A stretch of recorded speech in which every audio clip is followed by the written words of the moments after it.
of the Scowcroft Institute at the Bush School of Government and Public Service. It's my pleasure this evening to introduce a friend of mine, Bruce Hoffman, who is the director of the Center for Security Studies and the director of the Security Studies program and a tenured professor at Georgetown University's Edmund Walsh School of Foreign Service. The reason we're friends is we roomed close together in the Mortara building at Georgetown while I taught there for 6.5 years. So I was the only international development faculty in that building, and I had CIA operatives in there and all sorts of different people. But the leader of the program was Bruce Hoffman. Professor Hoffman previously held the corporate chair in counterterrorism and counterinsurgency at the RAND Corporation, was also director of RAND's Washington, D.C. office. From 2001 to 2004, he served as RAND's vice president for external affairs, and in 2004, he was also acting director of the RAND's Center for Middle East Public Policy. Dr. Hoffman was recently appointed by the U.S. Congress to serve as the commissioner on the Independent Commission to review the FBI's post-9/11 response to terrorism and radicalization.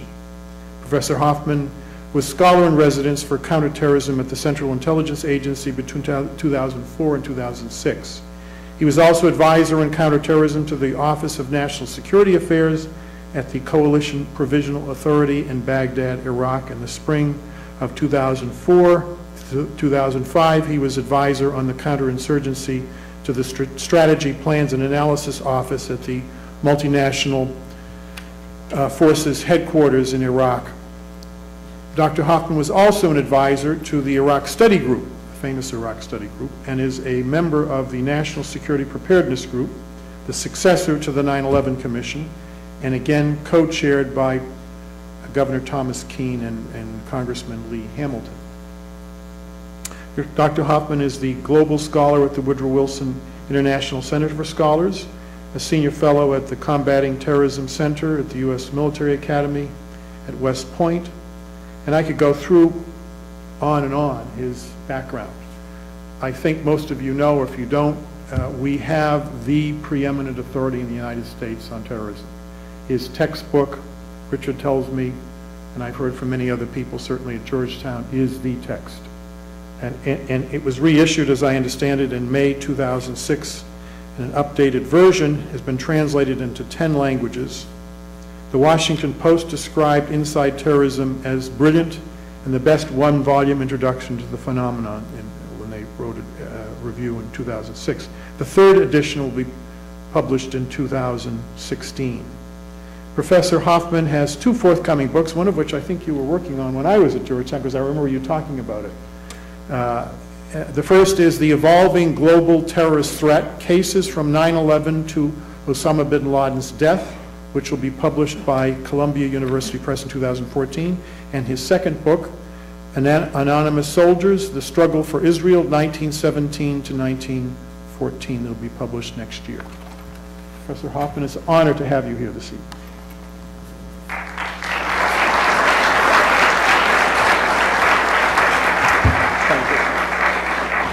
Thank you, Andrew, for an extremely kind and generous introduction.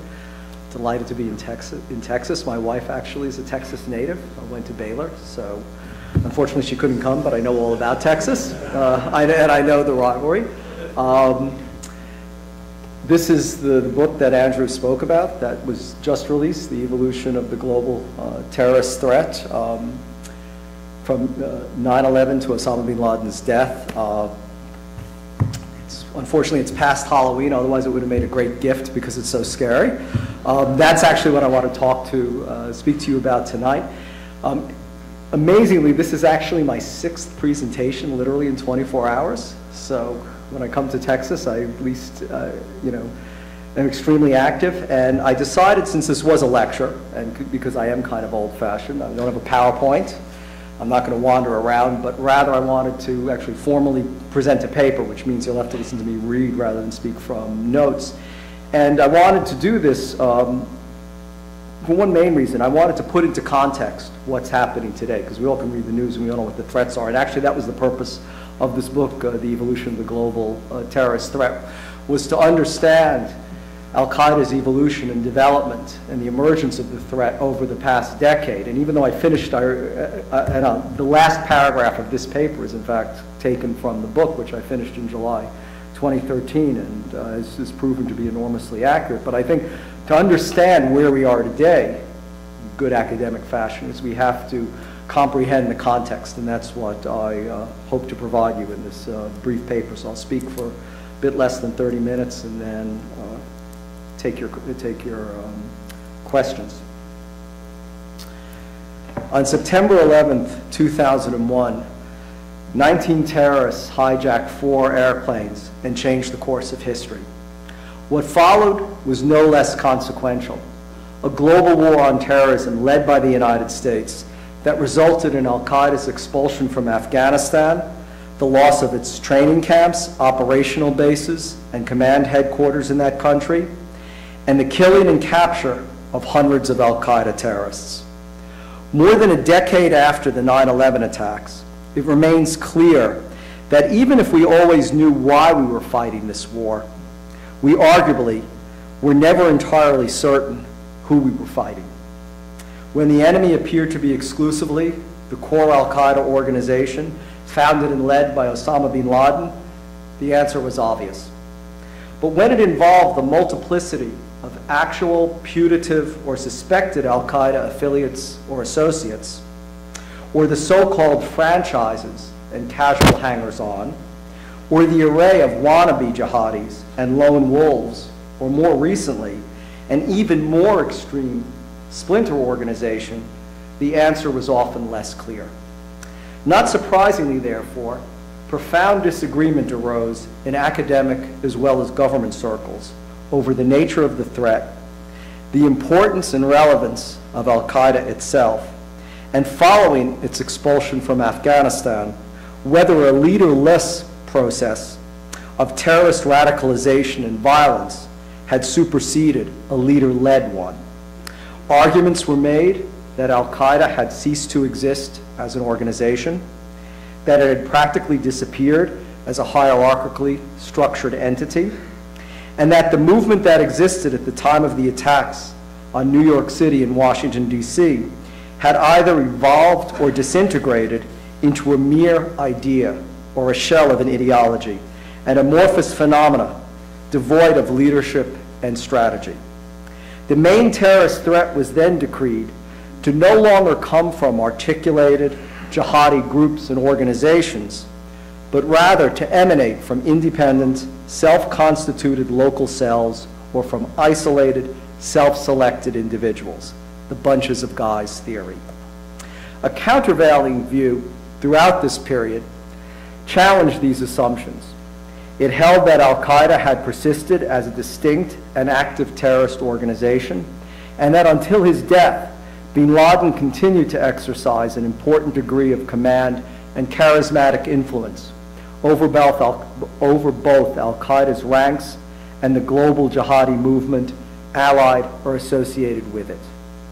Far from being an amorphous phenomenon, this camp argued that the Al-Qaeda global terrorist threat had become a polymorphous phenomenon, composed of an admittedly heterogeneous collection of like-minded groups led by a variety of leaders who all nonetheless embraced the same strategy and conformed to observable patterns of organizational behavior. It is now abundantly clear that Al-Qaeda did not cease to exist following its expulsion from Afghanistan and the subsequent US-led global counterterrorist campaign, but rather that it adapted and adjusted to the unprecedented struggle being waged against it. Indeed, contrary to the conventional wisdom of the time, bin Laden had not been reduced to a mere figurehead, but continued to direct and influence Al-Qaeda operations. Al-Qaeda, moreover, embraced a goal-oriented strategy that was repeatedly communicated and explained to its enemies and adherents.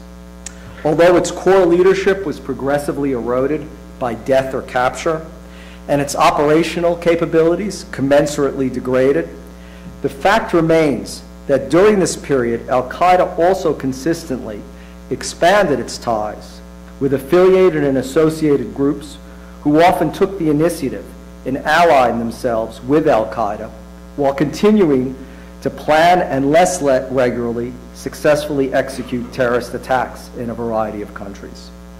Al-Qaeda, accordingly, evolved into a global terrorist movement that functioned equally well with top-down and bottom-up components, commanding and directing terrorist operations while remaining at the vortex of an increasingly decentralized structure populated by newly created autonomous territorial extensions. Although the jihadi movement posed a less cohesive threat during the decade following the September 11, 2001 attacks, at the same time, it had transformed itself into a dynamically heterogeneous collection of both radicalized persons and functioning terrorist entities. Command and control of these organizations was uneven, but the Al-Qaeda senior leadership nonetheless appeared to have had a direct hand in all the most important and potentially spectacular operations of that era. The 2004 Madrid commuter rail bombings, the July 7, 2005 suicide attacks on London transport, the 2006 airline plot to down 7 U.S. and Canadian passenger airliners en route to a variety of North American destinations from London's Heathrow Airport, the aborted 2009 subway bombings of the New York City subway system are among, the aborted suicide bombings of the New York City subway system are among other incidents which all had a clearly undeniable Al-Qaeda pedigree. The evolving global terrorist threat coming from these variegated jihadi actors also differed remarkably across nations and regions of the world, but it was always connected by a shared ideology and a common mindset, serving and respecting the same preeminent leader, Osama bin Laden, encouraging, abetting, and facilitating the creation of allies, affiliates, associates, and franchises in a variety of far-flung corners of the globe was a critical component of this strategy. Accordingly, Al-Qaeda in the Arabian Peninsula, AQAP, emerged from the remnants of the movement's previous organizations in Saudi Arabia and Yemen. Al-Qaeda in Iraq, AQI, and Al-Qaeda in the Islamic Maghreb, AQIM, however, were both established through agreements of mutual convenience with pre-existing and geographically dominant jihadi organizations. AQI was thus the latest manifestation of the evolution of a group that had modestly begun its life as the late Abu Musab al-Zarqawi's Tawheed wal Jihad organization, while AQIM was the product of an agreement concluded by Al-Qaeda's senior leadership with the Salafist Group for Preaching in Combat, GSPC, the more globally oriented spin-off of the locally oriented armed Algerian group. Both Tawheed wal Jihad and GSPC disappeared following the formal establishment of AQI and AQIM, respectively.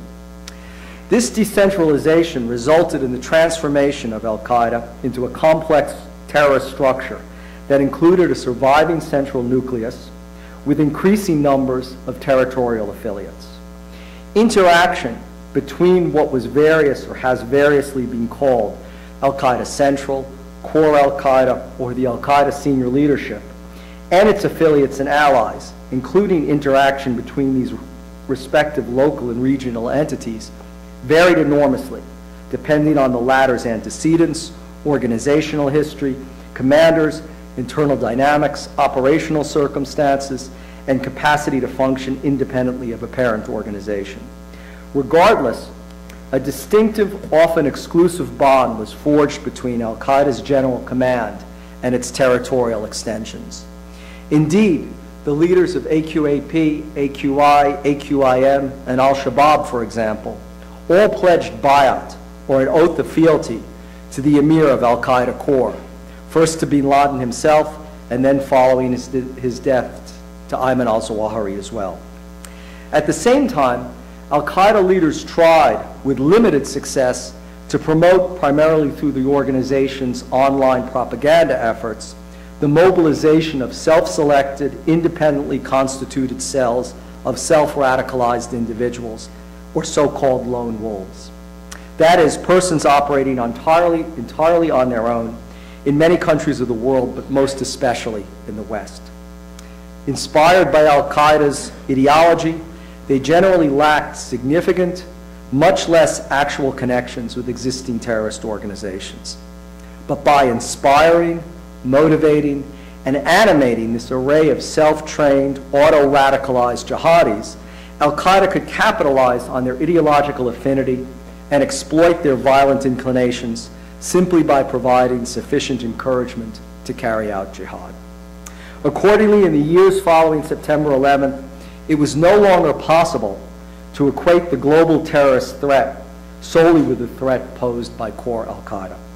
As it evolved due to the pressure and success of international countermeasures, the global terrorist threat diversified both geographically and organizationally, precisely in order to ensure its survival. Acts of jihadi terrorism became frequent in a variety of South Asian, Middle Eastern, and African countries, such as Afghanistan, Pakistan, Iraq, Somalia, and Nigeria, while more sporadically manifesting themselves in places as diverse as Kenya, Turkey, Saudi Arabia, Morocco, Spain, the United Kingdom, and even the United States.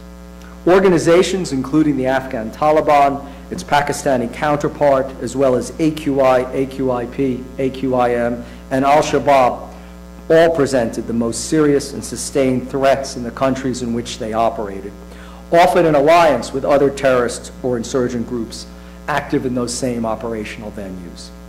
Hence, while bin Laden's killing inflicted a serious blow on Al-Qaeda, it was not a lethal one. It was not the lethal one that many hoped. Rather, he left behind a resilient movement with an ideology that remained compelling and a brand that was still attractive, even if the organization behind it had been seriously weakened. Despite its systematic attrition as a result of the U.S. drone campaign, for example, Al-Qaeda was nonetheless able to expand and consolidate its presence in new and far-flung locales, including North Africa and West Africa, the Levant, and the Sinai Peninsula.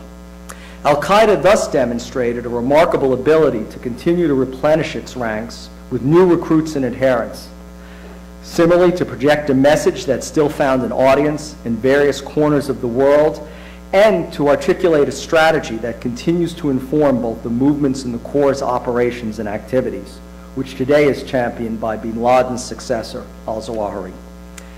Then the fallout from the Arab Spring infused Al-Qaeda with new meaning and purpose. Having played no part in the transformative social, political, and economic developments that swept across North Africa and the Middle East some 3 years ago, the terrorist movement was initially regarded by many as a spent force, an irrelevant anachronism. Social media and civil protest, observers fawned, had achieved what terrorism had manifestly failed to deliver, thus marginalizing the terrorists forever. Al-Qaeda, as even bin Laden had then recognized, was losing the war of ideas and the struggle for Muslim hearts and minds. And the longing for democracy and economic reform across North Africa and the Middle East, the same optimist enthused had decisively trumped repression and violence forever. How different it all looks today. Both core Al-Qaeda and ISIS, the latest rebranded iteration of the former AQI, have arguably accomplished the impossible. They have not only acquired relevance and power, but have actually grown and expanded in fighters, territory, status, and stature. Despite having suffered the greatest onslaught directed against a terrorist organization in history, the Al-Qaeda movement's ideology and brand nonetheless both thrived and prospered. Taking advantage of the vacuum of authority created by the upheaval that followed the Arab Spring, by peddling a patently sanguinary, sectarian message while adroitly exploiting the proliferation of poorly governed places and unadministered territory along porous national borders, core Al-Qaeda's affiliates and associated groups, including especially AQI, moved swiftly to establish new sanctuaries and safe havens in North Africa, pockets of West Africa, the Sinai, and most consequentially, the Levant. The military coup that toppled the regime of Mohamed Morsi in Egypt further contributed to the Al-Qaeda movement's credibility and appeal, seeming to vitiate al-Zawahiri's repeated admonitions about having any faith in the West and the sanctity of democratic processes. Accordingly, Al-Qaeda today is present in more places than it was on the eve of the September 11, 2001 attacks.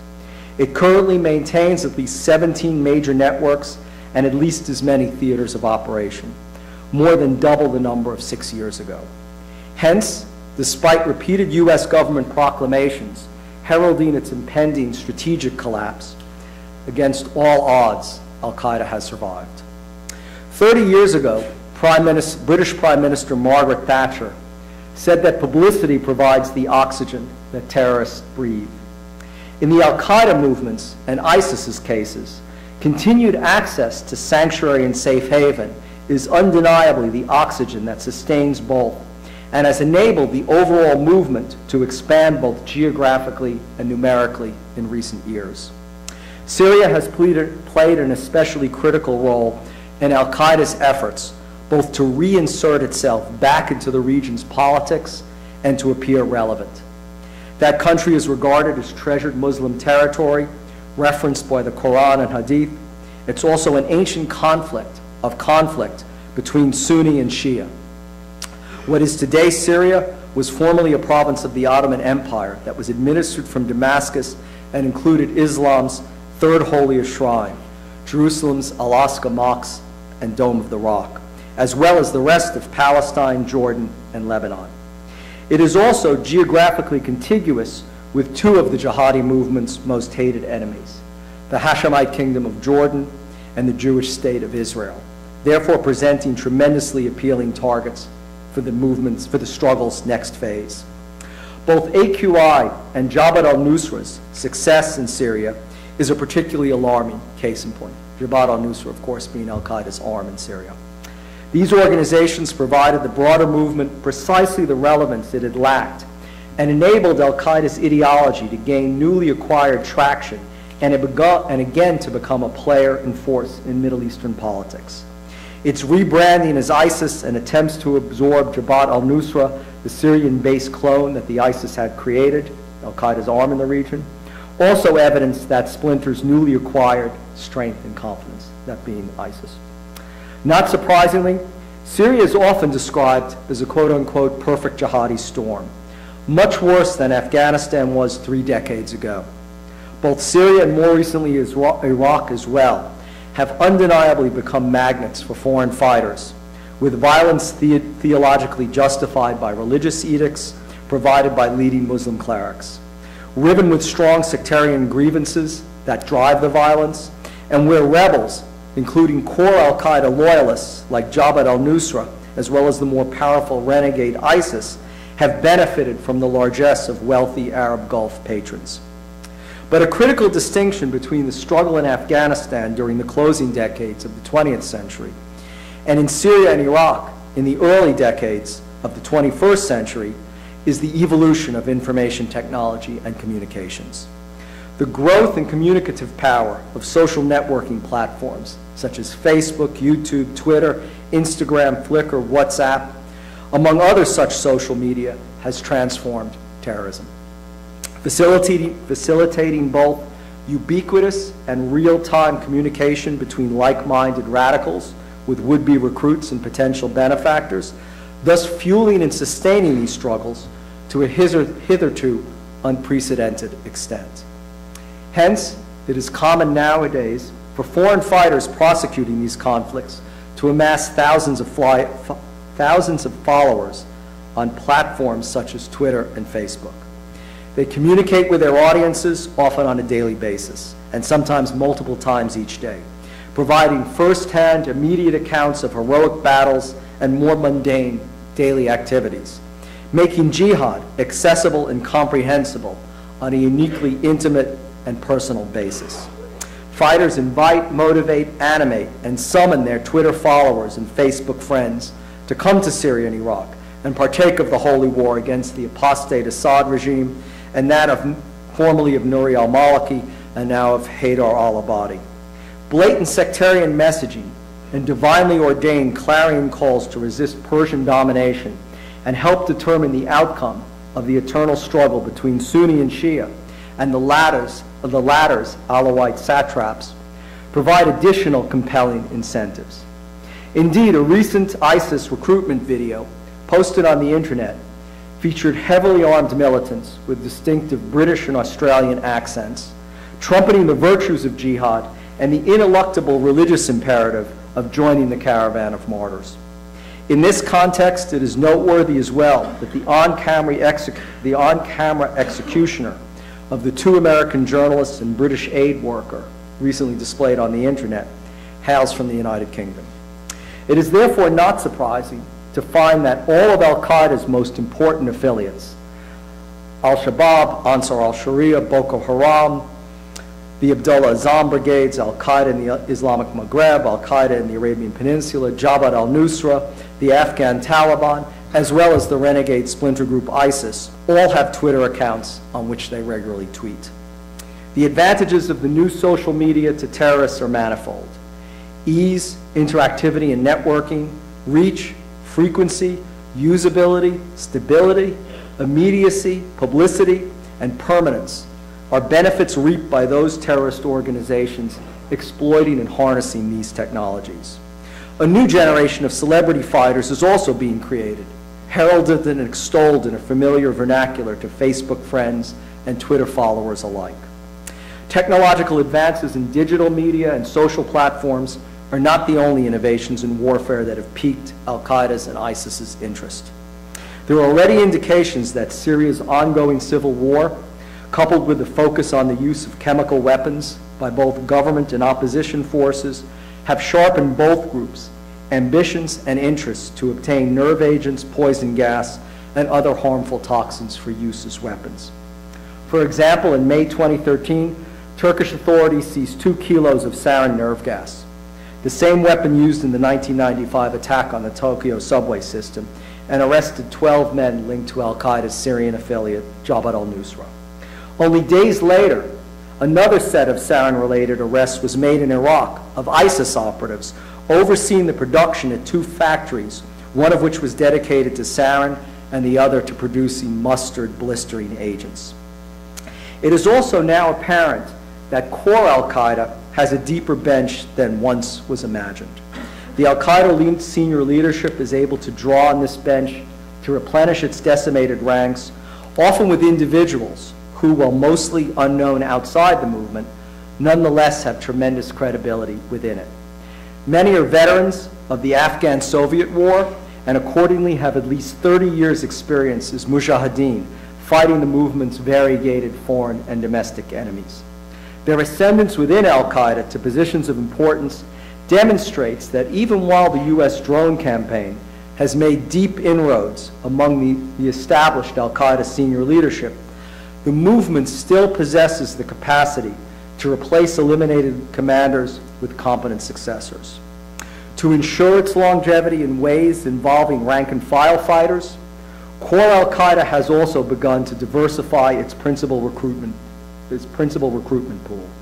Today, Al-Sahab, the Clouds, Al-Qaeda's preternaturally active media and outreach arm, produces more messages and propaganda in Urdu than in Arabic. Actually, this has been going on for almost 2 years now. Indeed, core Al-Qaeda has been deliberately recruiting middle and upper middle class Pakistanis, often with university degrees in engineering and the hard sciences.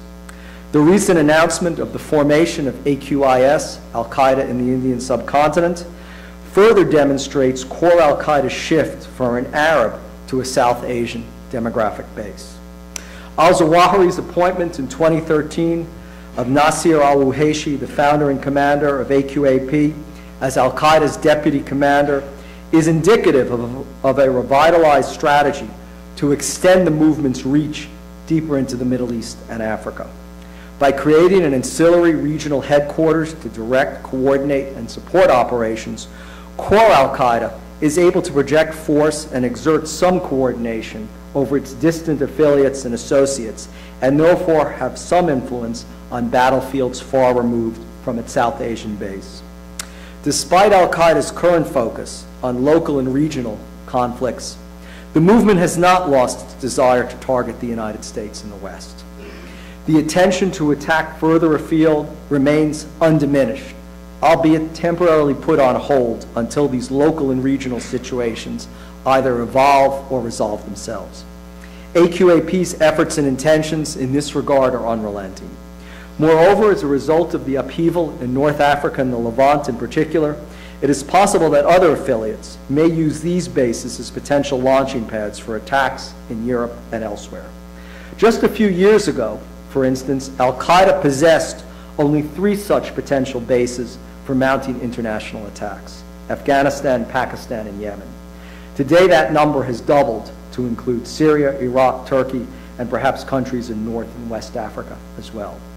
This proliferation of some 12,000 foreign fighters in Syria and Iraq, including the nationals of an estimated 81 countries throughout the world, a third of the world's countries, has inevitably raised the prospect of them returning to their home or adopted countries to establish the infrastructure needed to engage in or themselves to undertake future terrorist attacks. Their ability to move freely across the European Union and perhaps even to travel to the United States without suspicion thus presents renewed security concerns and challenges. As painful as it may be to concede, Al-Qaeda thinks and acts strategically. In this respect, as far back as 2005, it defined a 7-stage strategy to victory that has subsequently been only modestly adjusted and adapted to both unforeseen and emerging global developments, and moreover, that appears now to have been successfully hijacked by ISIS as well. This strategy entailed the following phases.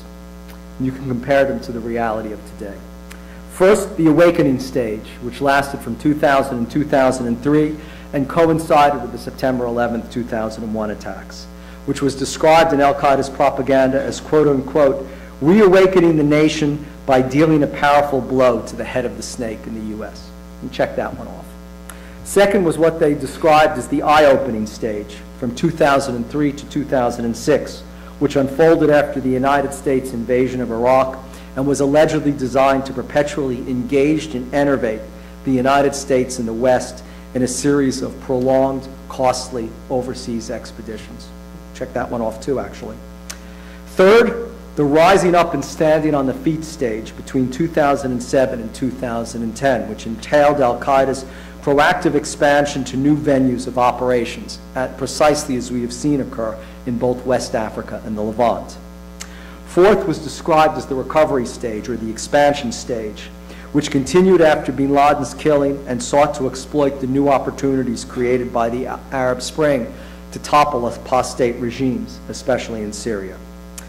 Fifth, and the stage we're currently in, interestingly, was termed the declaration of the caliphate stage, which would last from 2013 to 2016, when Al-Qaeda would achieve its goal of establishing trans or supranational Islamic rule over large swaths of territory in the Muslim world.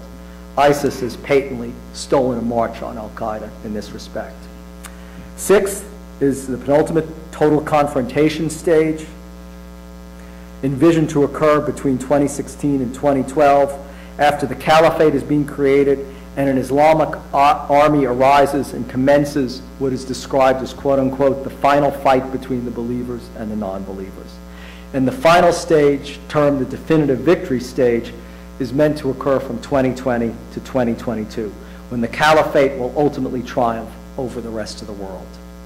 It is disturbing to map the accuracy of this strategic trajectory dating from 2005 and to realize that Al-Qaeda and ISIS are basically right on schedule in the stage of declaring the caliphate.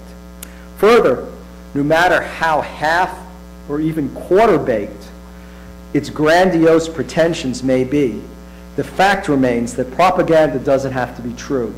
It only has to be believed. For ISIS and Al-Qaeda's followers, sympathizers, and supporters, this 7-stage strategy presents a compelling narrative. The more so as the U.S. and ISAF prepare to leave Afghanistan and intervene in only the most limited fashion in Iraq and Syria. This strategy, in reality, has been translated into 3 imperatives in recent years. First, take over and control territory in Muslim lands, creating physical sanctuaries and safe havens. Al-Qaeda's lifeblood. Second, declare emirates in liberated lands. As Mary Haybeck has argued, former member of the National Security Staff and professor at Johns Hopkins School of Advanced International Studies, no Al-Qaeda affiliate or partner, including the Taliban, Al-Qaeda in Iraq, or Al-Shabaab, has been deposed from power by an uprising of the local population alone. They have, she continued, needed outside intervention in order to expel the insurgents, even when the people have hated Al-Qaeda's often brutal rule. France's intervention in Mali more than a year ago being the most recent example, substantiating Professor Haybeck's important point. And third, the goal in reality has been to continue to seek opportunities to establish bases from which to attack its enemies wherever they appear. Only a few short months ago, the conventional wisdom inside the Beltway was that the bloody split between core Al-Qaeda and ISIS would consume, neuter, and ultimately destroy them both. As the conventional wisdom on Al-Qaeda has rarely been correct anyway, it is not surprising that this too proved to be little more than wishful thinking. Instead of two collapsing Al-Qaedas, we now have one surging and the other reviving. However fanciful ISIS's caliphate, an embryonic Islamist empire, may seem, it is equally undeniable that ISIS is now sovereign over a territorial expanse stretching from Aleppo in Syria to the suburbs of Baghdad in Iraq. In this respect, history has often shown how splits within terrorist movements have led to increased levels of violence and greater bloodshed as factions compete with one another for prestige, support, and viability. The violence and bloodshed already sparked by this split is thus far from over, and in fact may only have begun. Beyond any doubt, ISIS has forcibly redrawn the map of the modern Middle East. Regardless of whether its self-proclaimed caliphate survives, ISIS has at least already achieved what bin Laden never delivered. ISIS has not only erased the contrived boundaries imposed on the region by the Western victors following World War I, but it has imposed Islamic law over the vast expanse of territory it now controls, resurrecting the caliph and reestablishing the caliphate, fulfilling the unrequited promises made by both bin Laden and al-Zawahiri. The likelihood that we face a two-pronged threat from two powerful Al-Qaedas, and not just one, will surely present new challenges and difficulties to national militaries, intelligence and security agencies, and law enforcement, already stretched thin by governmental budget cuts and diminished resources, and now confronted by a diversifying and growing terrorist movement, multiplying across countries and regions. The possibility that core Al-Qaeda and ISIS might yet reunite, especially should Abu Bakr al-Baghdadi, its leader and self-proclaimed caliph, be eliminated, given his strong personal and implacable enmity with al-Zawahiri, that these two groups with his death might reunite, creating a combined terrorist threat of a geographical and kinetic magnitude hitherto unimagined, cannot be safely dismissed or entirely discounted. In sum, the final chapter of Al-Qaeda's long and bloody history has yet to be written. It has proven to be a highly resilient movement, capable of adaptation and adjustment, that despite grievous leadership losses, has still been able to harness the energy of its constituent parts and marshal a powerful narrative and ideology, both to sustain it and to carry on the struggle proclaimed by bin Laden nearly 3 decades ago. These characteristics ensure that the final battle against Al-Qaeda has not been fought, and in coming years the movement may assume new and different forms that could not have previously been anticipated or predicted, and therefore will require an entirely different approach and means to counter and finally eliminate it. Thank you very much.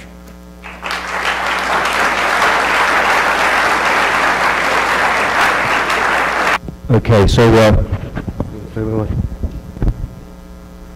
let's do a quick sound check. Can you hear us? Yep. Hear me at the back?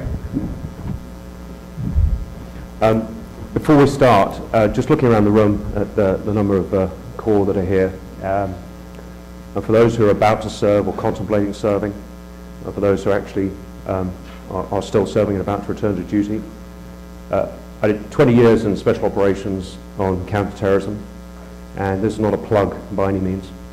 But when I was asked to think about the sort of text that I should use to teach terrorism in today's world, there is one book, and for those of you who are considering serving, I would ask you to go and buy Inside Terrorism and read it.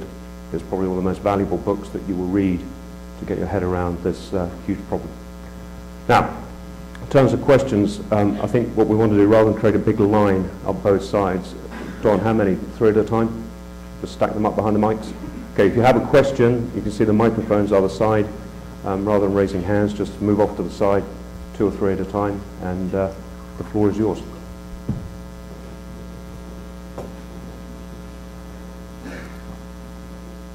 Okay. Welcome you to school, and thank you very much for giving us the detail and deep insight into terrorism. My question would be, like you said, that ICE is fighting in Syria against the Russian group of such forces, and we all know the enemy of our enemy is our friend. So why would we help us out at this time and eliminate this threat once for all? That's, to respond individually or wait till the 3? Yeah. Okay. It's a very good question. Indeed, many people advocate that. My opinion is that it would be disastrous on multiple levels. Firstly, the United States would be siding with an unmitigated tyrant, which would, I think, serve to rally Al-Qaeda and ISIS even more. Secondly, I think it would step right into the propaganda trap that they're trying to set, where the United States would be seen to side with the Shia, admittedly with the minority branch of Shia, but that this would be portrayed as Sunni Islam's most implacable enemies, the United States and the West on one hand, the Persians, Iran, the Alawites, and the Shia in general. And it would only make this situation much worse than and much more complicated and dangerous than it already is, which is actually saying a lot. So that's why I think the short-term benefits, I mean, in Washington I hear much more, I mean, that's almost, that's almost a radioactive subject to back the Assad regime.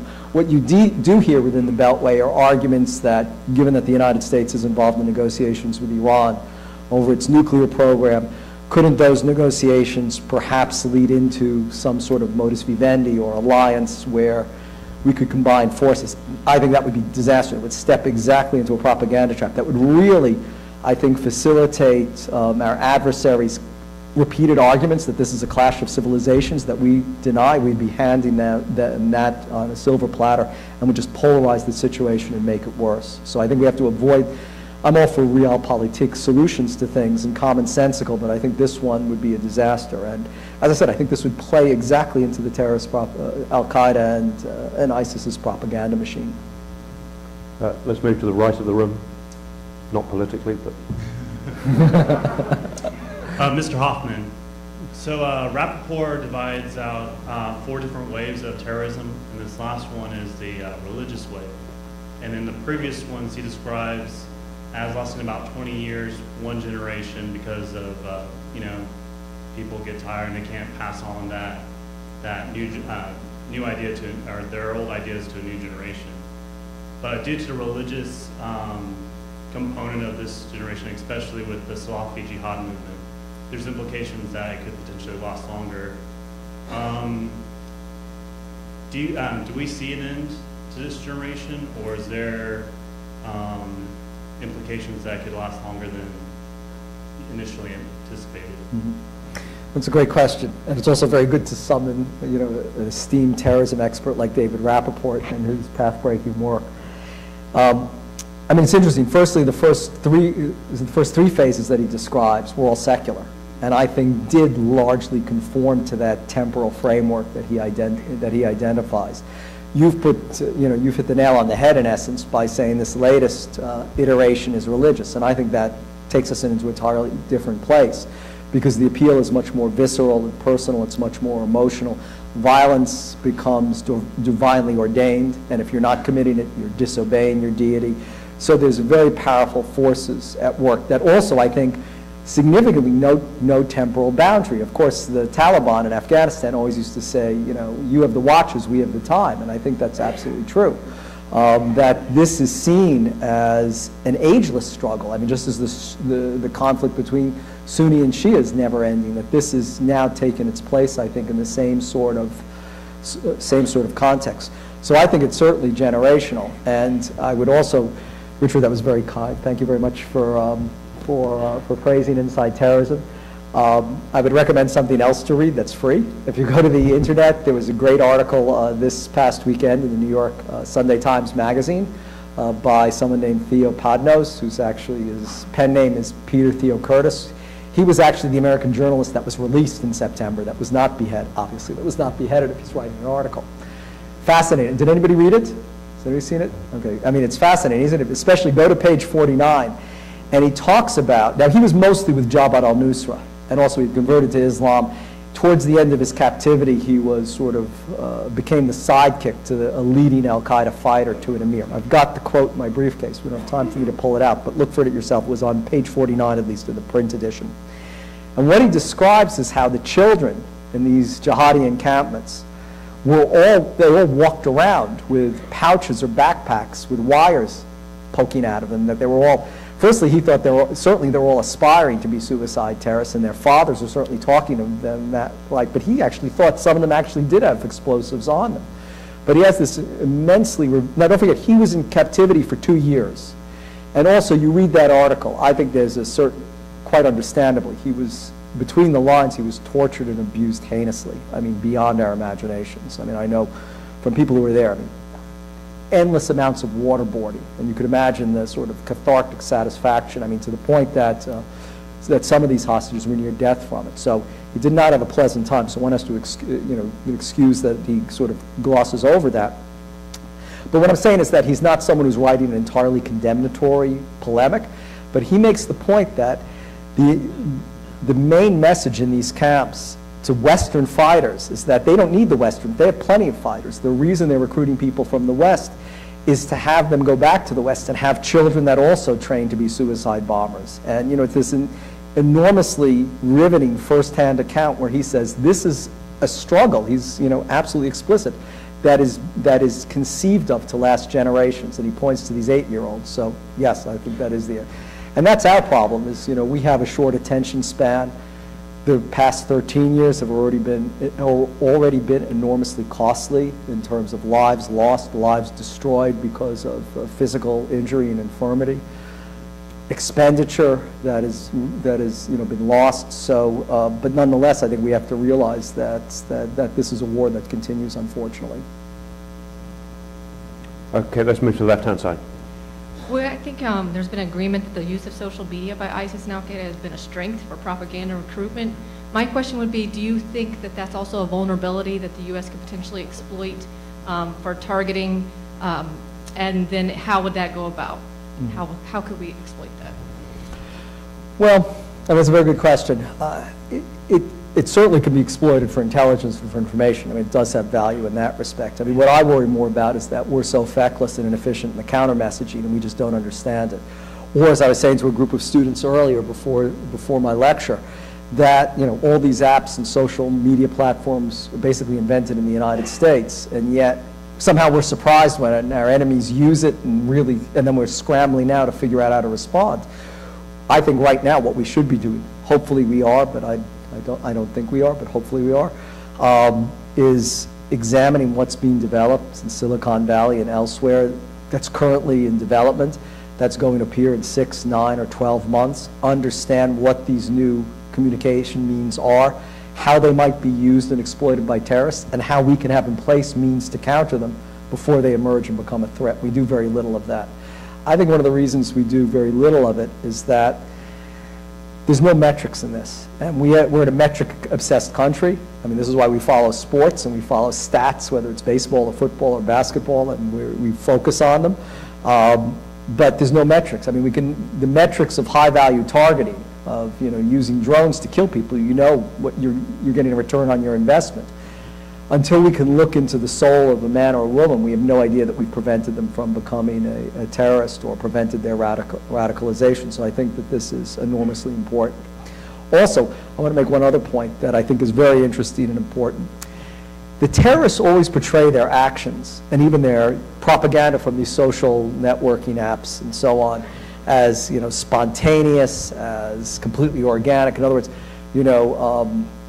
I'm trying to, what's a good example in terrorism? That suicide terrorism, for example, is portrayed as, we love death more than you love life, that there are thousands of people, and they're trying to induce the sense of hopelessness or paralysis or defenselessness, which isn't true. It's not people just getting so mad or so alienated that they decide to strap on a suicide vest or blow themselves up.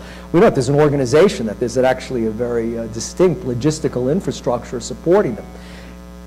What we've discovered is that's the exact same with the social messaging. It's portrayed by the terrorist organizations that these individuals on their own are communicating with their friends or followers back home, but in fact these messages are highly scripted, highly orchestrated and choreographed, and very much directed at segmented audiences, so that the message being sent by foreign fighters that have come from Norway will be very, back to Norway, for example, just to pluck an example out of the air, very different than those that might be sent to foreign fighters who have come, or would-be foreign fighters from Canada or from Britain.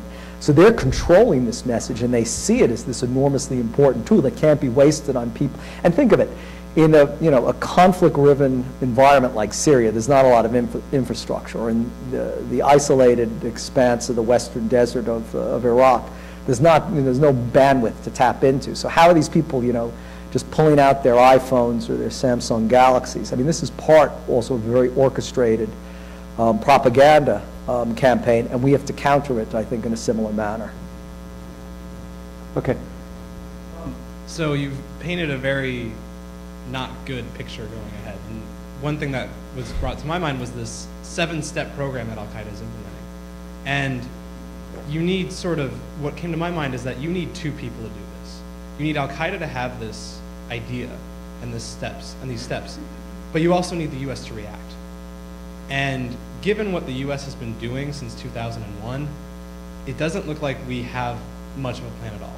So a broken Iraq, a broken Afghanistan, thousands of lives lost, tens of thousands wounded, billions upon billions, possibly even trillions of dollars spent. What is the strategy? What is the end game for the United States? And if so much of Al-Qaeda's strategy is dependent upon our reacting and upon us going there so they can try and kill us over there and weaken us via the long game, because like you said, we have the watches, we have the watches, they have the time. What if we just don't play? Right. What is the risk to, instead of adopting an active defense sort of strategy and going there to try and root them out, holding back, resting on our intelligence apparatus or law enforcement apparatuses to intercept incoming threats, but not trying to actively go into these areas, go into the Middle East, go into Central or South Asia, and try to root them out ourselves? Well, I think several things. Firstly, it wasn't exactly a zero-sum game. I think that there were periods of time when we made tremendous progress in both Afghanistan and Iraq. Certainly Richard has seen it, Andrew, Greg, I'm sure people who've gone there. I was in Iraq on 3 different occasions. I was actually with the CPA in 2004, and then I was back twice on other assignments in 2006. And gosh, I mean, things, especially I was there in April 2006, 2 months after the Ascaria Mosque had been bombed. It was coming apart at the seams, and then I was back in August 2008. It was completely transformed. It was transformed to the extent that I could walk around without body armor in Sadr City, which was absolutely amazing. So the point is, it all wasn't to naught. There were periods when we were enormously successful, but this goes back to my point about patience and our own steadfastness. And I think for obvious reasons and for understandable reasons, we were in a huge hurry to declare victory in the war on terrorism, to say Al-Qaeda, to repeat this endlessly, Al-Qaeda was on the verge of strategic collapse, and to do nothing as you describe, and I think that's why this problem has arisen. The question, and you're absolutely right, is what do we do about it? And you've put your finger on the pulse of, in my view, what terrorism is all about. I mean, certainly it's about generating fear and anxiety. We know that. But sometimes we lose sight. It's also designed to undermine confidence, public confidence in political leadership by who make the wrong moves, who react exactly as the terrorists want, emotionally and immediately, rather than soberly and rationally. And this is not something that is exclusive to any one country. Or else, I think exactly as you described, where terrorism has always been motivated to provoke a government to take action that will, the terrorists hope, will strengthen them, strengthen their base of support, appeals to their constituents, play into their propaganda. And we've seen, I think, a classic example of this just in the past 6 months in the second Gaza war, where Hamas last spring, for instance, was certainly weakened politically, was losing support. That's why it entered into the national unity government with Fatah, with the Palestine Authority. And we can see how that terrible killing of the 3 Israeli teenagers, and then, of course, the kidnapping and killing of the Palestinian youth.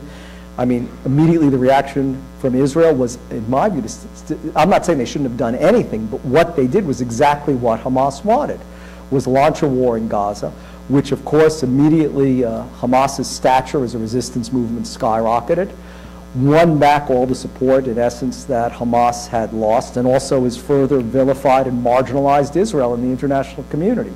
So I think governments have to understand that responding to terrorists, sometimes in the way that terrorists want, or answer my answer to the previous question about Assad and cooperating with Iran would be an example of that. I think doing nothing is a recipe. I mean, and actually, if you look at ISIS propaganda, or ISIS statements, they say exactly this: there is no cure. If you do nothing, we will expand. If you confront us, we will exhaust and ultimately defeat you. But I don't think that we should fall into that trap of paralysis or self-defeat that suicide terrorism also tries to achieve. I think we can avoid many of the mistakes that we made over the past decade. I think the era of hundreds of thousands of U.S. and Western ground forces deployed to the Middle East or South Asia is over, but it doesn't mean that we can't use power, our power and military might in a smarter and more sculpted way. But we have to realize, I think, firstly, without United States leadership, it's not going to happen, and we've already seen that. And secondly, it's going to be a long struggle to build up indigenous capabilities, but to have that presence that continues to superintend or oversee that development of their forces is absolutely critical. And of course, it's the conclusion of a status of forces agreement in Iraq in 2009. I mean, all this is much more complicated than I'm making it out to be. But it doesn't mean I don't think passivity, especially with this adversary, is unfortunately an answer. We just have to fight them smarter and better than we have in the past, and realize that this is part of their strategy as well, that we have to avoid setting into the traps that they set. Okay, maybe over to the other side. Okay, my question actually falls directly into that as well. Is there a way to engage in the enemy that does not fall into their own propaganda, for instance, with civil military engagement or maybe further use of USAID? Is there a way to do that more effectively than it has been done already, or should that be a main focus of our strategy in Iraq? I mean, I think many of these things have been done effectively, but often very episodically or sporadically. There hasn't been the sustained commitment at the levels required. So I think that is really the key. I think we're at that point now. I mean, the question that I actually didn't answer, I mean, is there a strategy? There isn't. And of course, the president said as much in August. I mean, when he was talking about that there's no strategy against ISIS, I mean, it was really the same as saying there's no strategy against the Sunni jihad phenomena, wherever it comes from. I think we're in the process now of fashioning a strategy. It's always better to have a strategy ahead of time.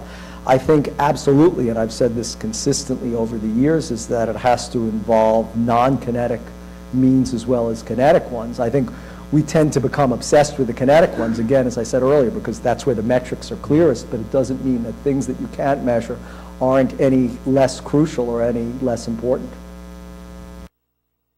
Okay, maybe over to the other side. Yes, I have a rather specific question. If you recall a few months ago, and let me just say I don't have all the facts, so I'm asking you, the expert. I believe our government, we made an exchange for one of our captured American servicemen for the 5 Taliban in Guantanamo. You're referring to Bob? Yeah, okay. Yes, sir. Sergeant Bergdahl. Yes, sir. Could you tell me, from a terrorist perspective, what are some of the long-term effects a decision like this can have? I mean, how do they view this situation? Well, this, you may have asked, I've sort of deftly fielded all these other questions and tried not to be terribly controversial. I supported it. I think we should, as Brian Jenkins, who was one of my mentors, who was one of the deans of terrorism studies, famously said many years ago with our Lebanon hostages, you should be tough on the terrorists and not tough on the hostages or the captives. They're going to seek out and kill, and we know this. I mean, it's been publicized that the FBI has been warning American journalists in the Levant that they are specific targets, that there is information that ISIS and Jabhat al-Nusra, Al-Qaeda, is attempting to kidnap them. Americans are going to be seized no matter what. Americans are appealing exactly as we saw the tragic deaths of James Foley and Stephen Satloff for the beheadings. And in my view on Sergeant Bergdahl, I mean, these things are not without cost, and I've had fierce arguments with actually very good friends of mine who served in the State Department, who said, I've agreed with your sometimes, disputatious analysis on everything else, but you've gone too far with agreeing to Bergdahl. But I think, in this case, the optics of having seen Sergeant Bergdahl beheaded are a lot worse. I mean, it's a bitter pill to swallow to release 5 dyed-in-the-wool Taliban, but at the same time, I think consigning, especially as we were leaving Afghanistan and as the administration made a judgment that this was probably the last time, I mean, consigning the fate of an American soldier like that, they're going to kidnap and behead Americans anyway. So I'm not necessarily against making deals with terrorists to win the freedom of citizens. I mean, I'm biased in a sense because in the brief period that I was in Baghdad, I spent a lot of time in the red zone back in 2004 for various things I was doing, and we knew we were constantly being followed and shadowed, not by people who wanted to pat us on the back and welcome us and thank us for being there. And I always thought that if, it may have been a fanciful thought, but at least when I went out, I always thought that if I was seized, I'd always like to think that my government would do everything in its power, since I was over there serving the government, to get me back. So I can't accept that zero sum of no negotiation. Firstly, it's not true. We always negotiate with terrorists. Everybody negotiates with terrorists. So it's not true that we never negotiate with terrorists. Israel negotiates with terrorists. You have to do it smartly and wisely, I think, and for the right reasons. For me, getting our soldiers or even kidnapped Americans back, that's important.